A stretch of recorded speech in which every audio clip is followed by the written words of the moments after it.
Olá, gente. Começando uma aula de filosofia no cursinho Antonieta de Barros, né? Sou o professor Jonas, faço ciências sociais aqui em Araraquara, no curso da Unesp. Estou no terceiro ano, também sou estudante como vocês, né? Caso alguém também pense em fazer o curso, ou tenha alguma dúvida da matéria que eu pretendo ministrar, né? Porque eu pretendo fazer aula de filosofia e sociologia, uma semana cada. Se alguém quiser falar comigo, chama nós que vai dar tudo certo. Estou à disposição, tá? Bom, gente, o objetivo dessa aula, dessa primeira aula, é apenas dar uma introdução para vocês à disciplina, né? A filosofia. Vai ser uma aula introdutória que eu vou pincelar alguns filósofos, algumas teorias, alguns conceitos, mas que serve também de estímulo, né? De estímulo para vocês estudarem, para vocês se dedicarem nessa disciplina, em outras, porque é muito importante, né? Esse processo de vestibular e tudo mais.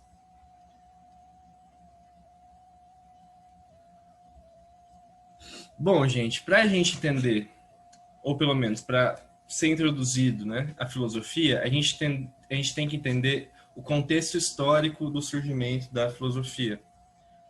A filosofia, gente, é fruto de uma cultura grega que está em ascensão, que está em desenvolvimento, e isso vocês podem ver melhor na aula de história, né?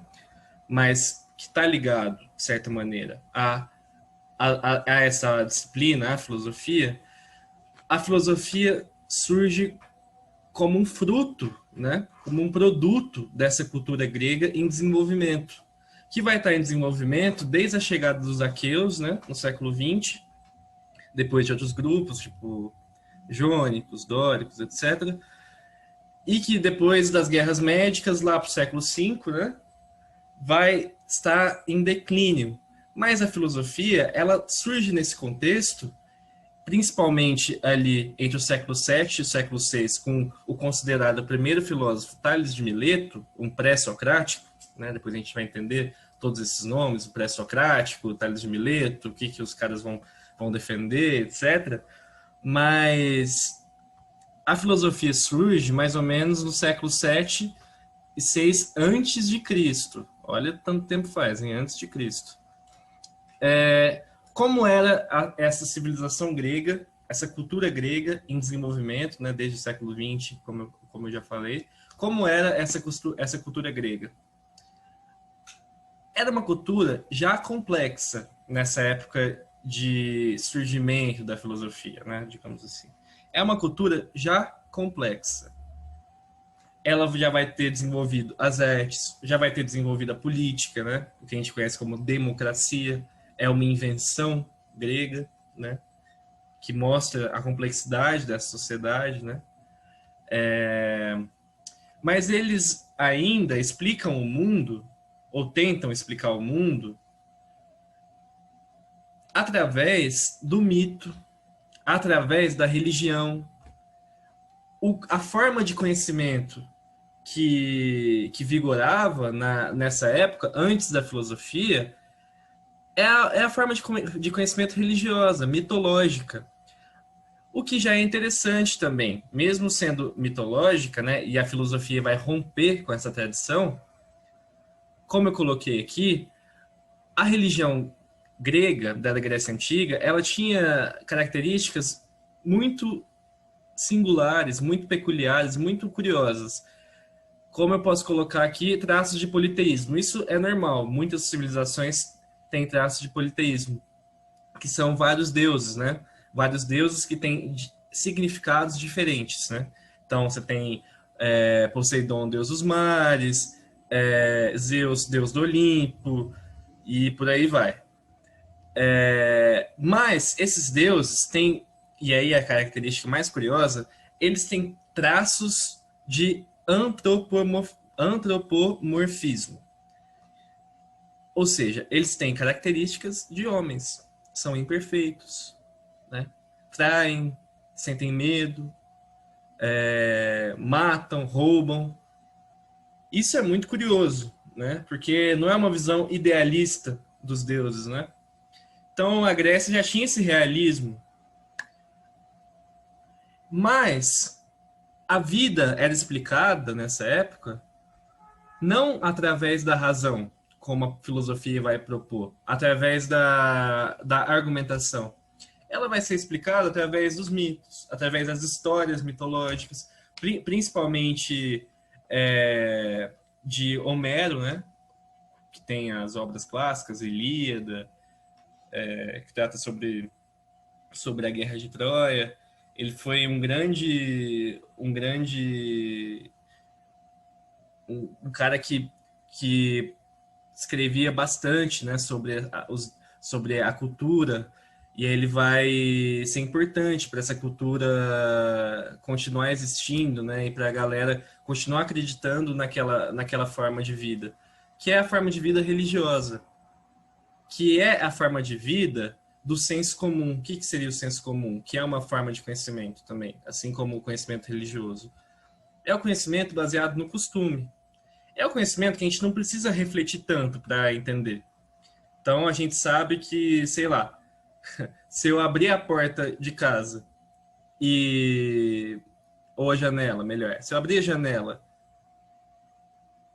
e estiver chovendo, aquela chuva vai molhar meu apartamento e eu vou ter que trabalhar porque eu vou ter que ficar secando igual um idiota.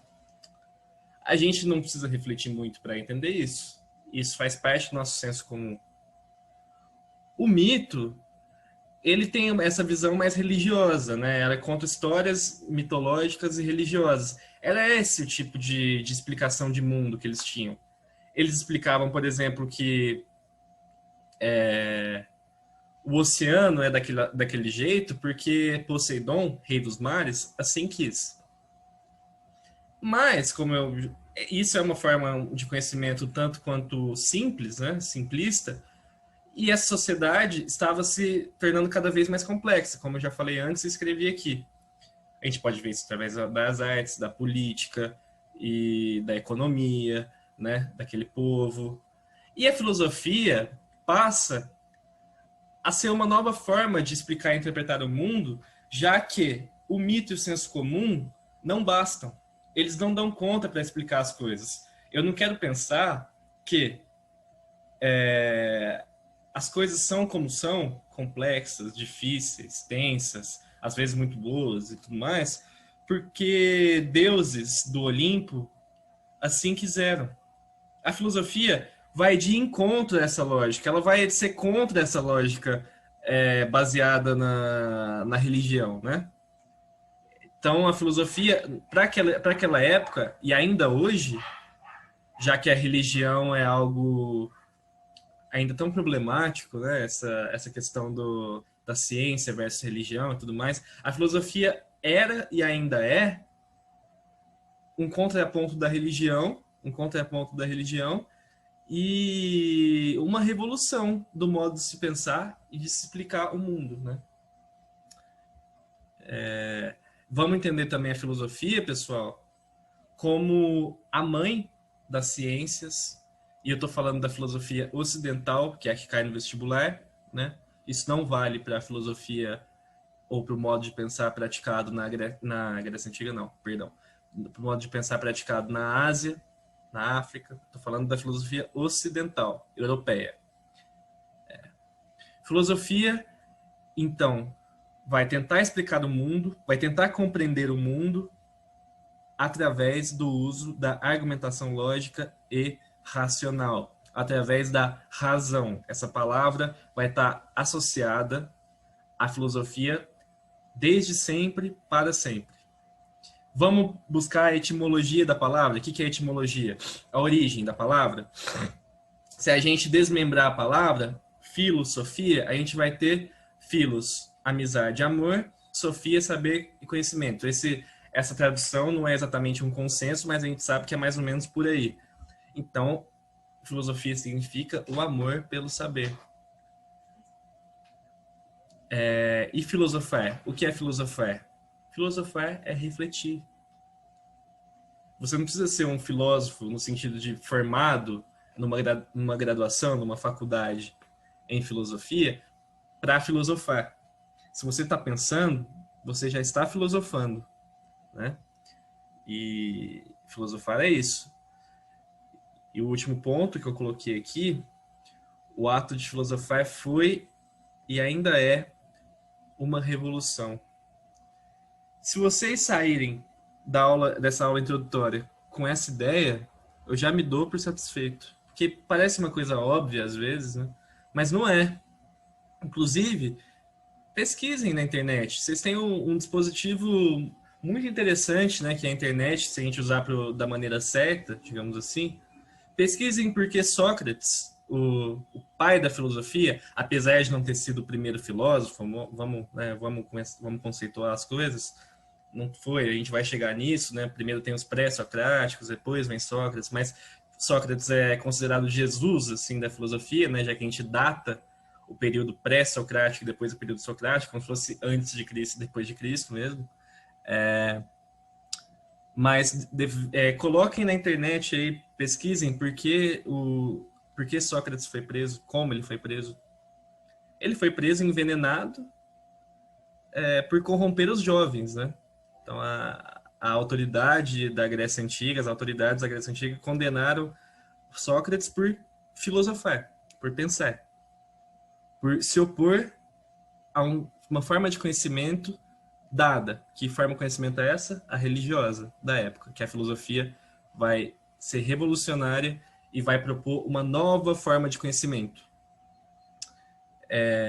Que vai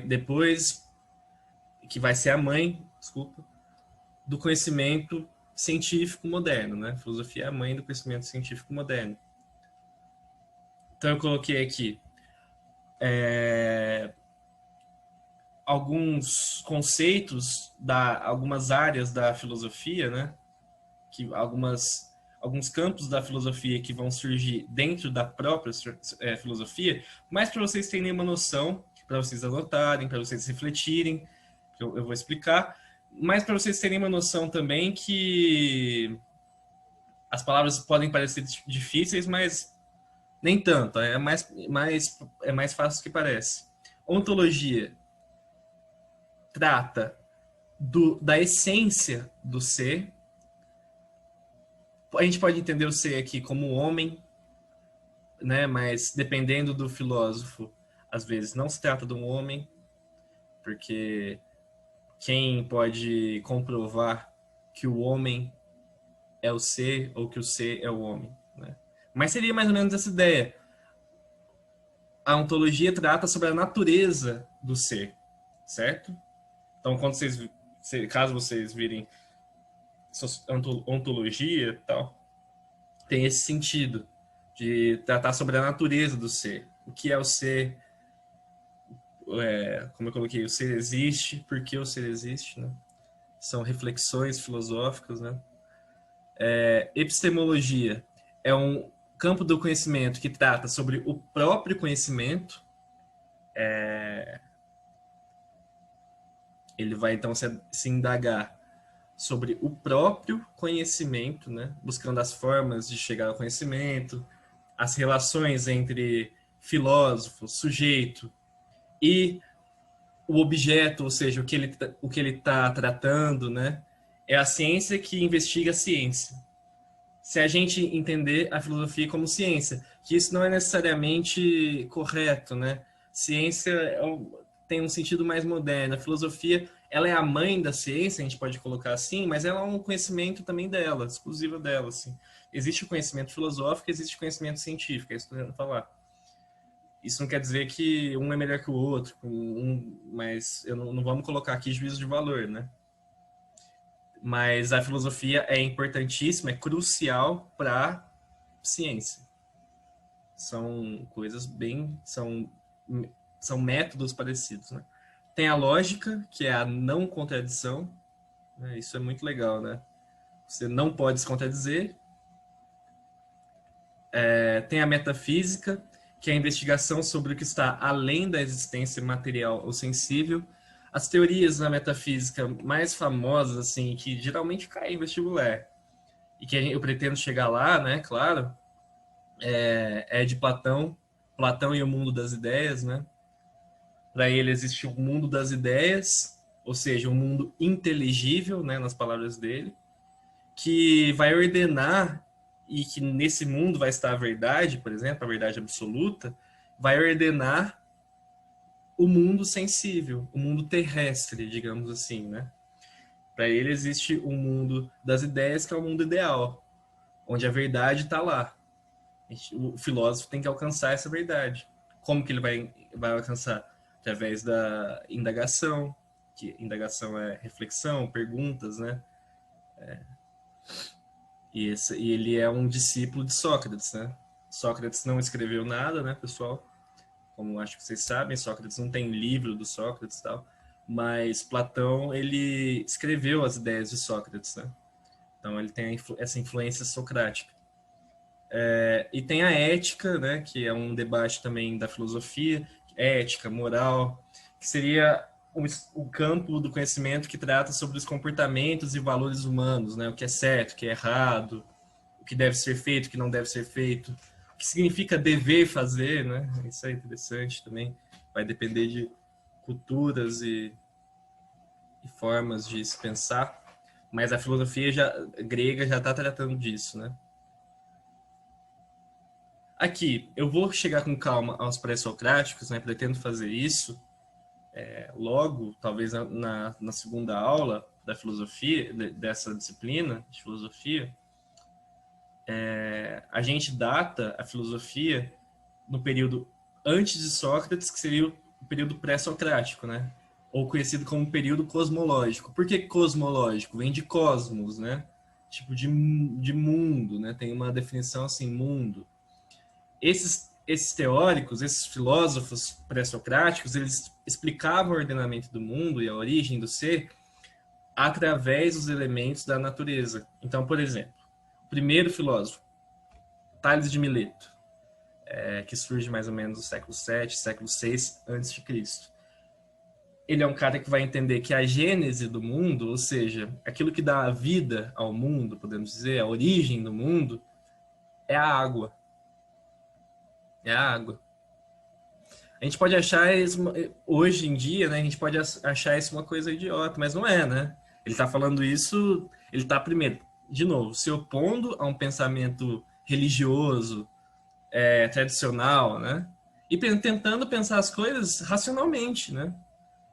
Tentando refletir sobre a natureza das coisas. Isso é revolucionário, com certeza. Mas o Sócrates, e ele é o Jesus, como eu falei, da filosofia por conta disso, ele vai além, ele é mais revolucionário. Porque ele vai pegar a filosofia e ele vai usar a filosofia para entender o homem, para entender o ser humano e para entender as questões humanas que o rodeia, né? Buscando sempre a verdade, né? Se indagando, refletindo e buscando a verdade, questionando, né? Então ele vai ele vai querer entender a natureza do homem, o que é justiça, né? O que é ser bom, tudo isso vai estar na filosofia de Sócrates, uma filosofia. Por que é período antropológico? Porque antro vem de homem, né? Uma filosofia voltada agora para o homem, muito diferente dos pré-socráticos, né?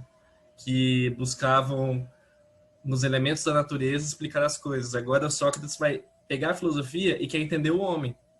Vocês entendem? Como é revolucionário isso naquela época, né?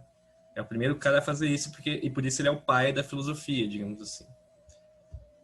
Bom, vou finalizando a aula para não ficar longa. Deixo aqui esse último slide como uma provocação para vocês refletirem. Deixei a primeira frase é uma obra que cai bastante no vestibular, né? Pode até ser que vocês consigam fazer uma relação aí para alguma redação, ou pode ser que caia também como uma forma interdisciplinar, quem sabe. Mas façam essa reflexão. Vou ler aqui. A pior filosofia é a do choramingas que se deita à margem do rio para o fim de lastimar o curso incessante das águas. O ofício delas é não parar nunca. Acomoda-te com a lei e trata de aproveitá-la. A pior filosofia é aquela acomodada, né? É isso que a filosofia, com seu surgimento, vai buscar transformar. É uma filosofia que não se acomoda, né? Os pré-socráticos, lá, aqueles caras que constroem uma filosofia, eles estão cansados de pensar a sociedade só através dos deuses, pensar a sociedade só com base na religião, nos mitos. Uma filosofia, ela não pode ser acomodada. Um filósofo não pode ser acomodado. E a outra frase, só sei que nada sei. Frase de Sócrates, né? Frase famosa, clássica. Que, à primeira vista, pode parecer um paradoxo, mas não é, né, gente? É uma forma de instigar a curiosidade humana, né? A curiosidade do homem. De instigar e também colocar o homem no lugar que ele deve, porque a gente, de fato, tem que estudar muito, tem que refletir muito, tem que filosofar muito para saber de algo. Então, é isso, gente. Quis fazer uma introdução rápida mesmo, pincelar, né, o contexto histórico, a importância da filosofia. Pensando nessa frase aqui do Sócrates, pensem no porquê das coisas. Pensem no porquê de vocês estarem fazendo o vestibular. Quando vocês obtiverem uma resposta desse porquê, coloque outro porquê. Depois que vocês tiverem uma resposta desse porquê, coloquem um porquê na resposta, né? E vão se questionando o porquê das coisas. Isso não vai acabar nunca. Sócrates percebeu isso, né? Essa é a graça da filosofia, é questionar, refletir com base na racionalidade, com base na razão, com base nos argumentos, né, gente? E a importância da filosofia vai muito além do vestibular, né? Mas e isso é algo que eu preciso deixar claro e preciso falar. Gente, um prazer estar com vocês. Se gostaram, caso seja ruim, né? Caso aconteça alguma coisa que não esteja legal, fala com a gente que eu tento melhorar, tento ajustar, beleza? Vamos se ajudando que vai dar certo. Agradeço bastante vocês por estarem conosco. É nóis, até mais, pessoal.